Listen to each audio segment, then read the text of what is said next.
And welcome folks, welcome to another Let's Play. This time we're playing Sword of the Stars, The Pit.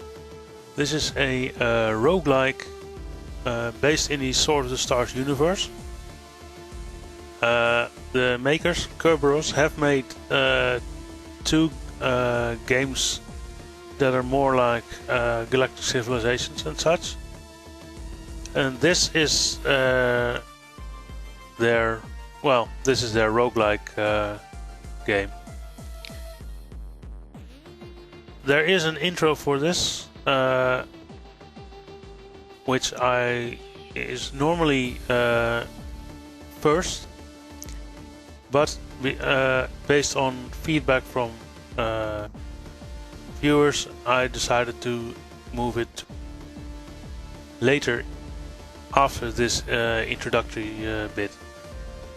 So let's play the backstory, and I'll see you in a moment.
And welcome back. Well, looks like we've got a job to do. Let's get started. We'll play a new game. We're going with normal.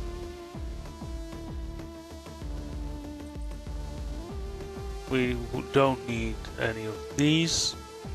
I'm just showing them.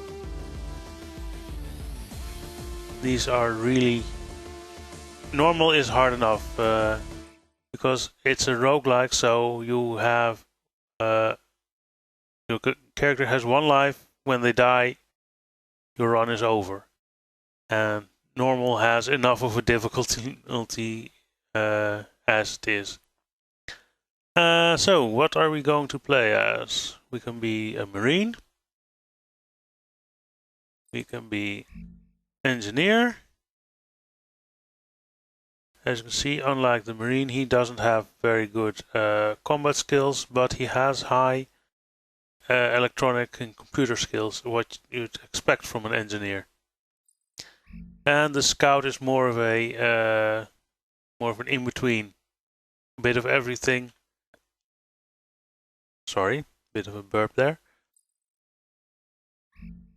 And the Psion has low skills in everything except telekinesis and melee. And he has every psionic skill, as you'd expect from a Psion, of course.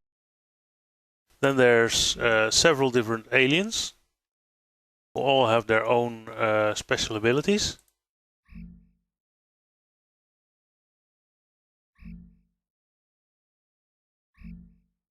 And there are a few more characters, but they're only available in DLC that I don't have yet.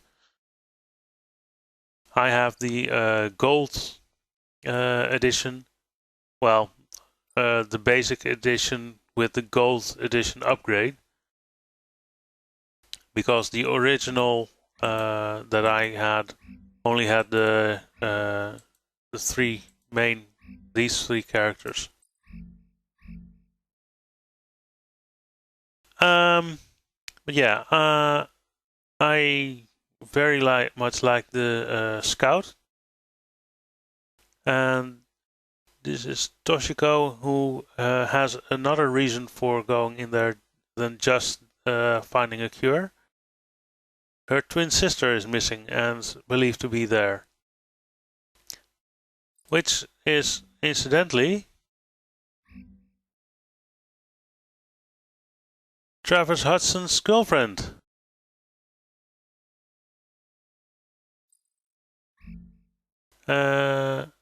He's just infrastructure building assistant, but the Psion is sent to recover her as well because she has unusual abilities. So they all have something which ties them into the story a little bit more than just here's your character, go do thing. But yeah, we're going to play as Toshiko Hoshinara. Yes, we do wish to continue. And there we are. As you can see, here we have our character portrait. This indicates how much movement we have left. We're at the entrance to the pit. This is our health bar, food bar, our psi points, scout level 1, yes, difficulty, time units used so far, and general location outside. Inventory consists of a flak jacket, which is pretty decent, a stun grenade that goes down here, this is a frag grenade, these are lockpick sets that we have 2 of, which is very useful, med kits, food rations. As you can see, these have food 80, which is very useful. Pistol goes here. And these are hotkeys. So I'm going to assign that to that, that to that. And I'll put the frag grenades on that there. There we go. I'm doing this because I want to keep things a little organized. You can just select these to show only specific things. This is organized inventory, but it doesn't even show what I need it to. I like to organize stuff myself. This is our character sheet.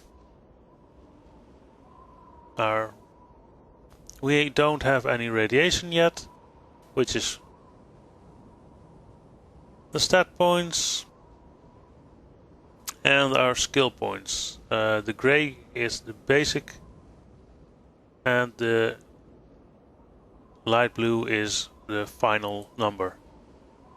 As you can see, our electronics skill is not very good. Our engineering is really bad, but we're reasonable in a few things. These are the various psionic skills, which I will show you now.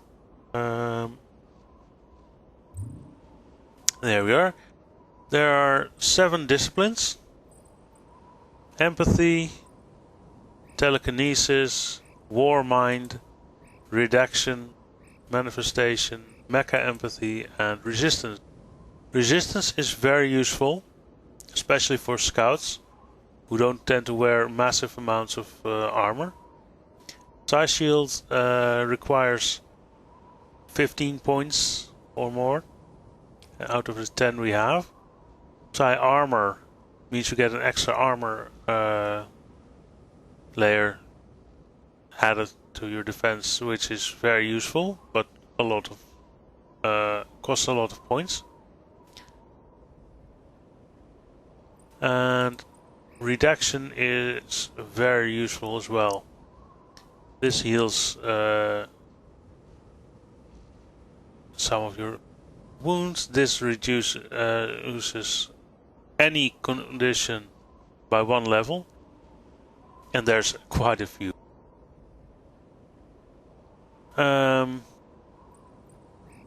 Manifestation is very useful as well, but because you can make food for yourself, which is extremely useful, but 50 points in this skill.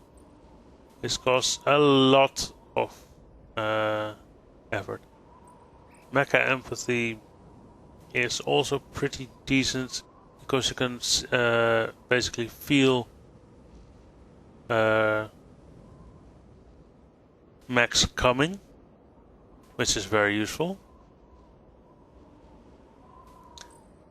And as you can see here, these are the other hotkeys, so you can have up to 6 psychic powers on tap at any one moment. This is our map so far. This is what we've seen so far. Because it's out in the open, you can see quite far. And you can see that there's a dark area behind her. That's because Toshiko doesn't have eyes in the back of her head, so she can't really look behind her, which means that if something is attacking her from there, she can't fight back till she can see it. So we'll select the knife and we'll go walking around for a little bit. This is just an ice crystal. Ah, there we go. This is a snow rabbit. The F key to hit it, and we have some raw meat. Put that here. As you can see, it gives you 30 food, and it is an ingredient. Raw meat can give you disease. It has a chance for that. But you can also use it with a cooker to make cooked meat, which is, I think, 60 food and doesn't have the chance of disease, which is a lot better, of course. And then you can use cooked meat to make various food recipes. Shouldn't be using my knife. Not against something like a bunny.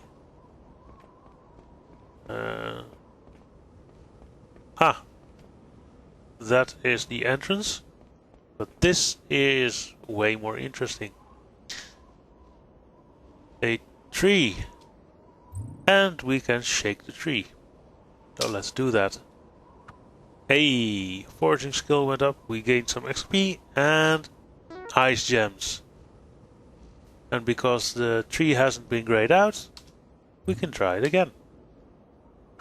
Yes! Nice. So we got 3 ice gems. These also don't have an ingredient keyword, so you can't use them to make other food.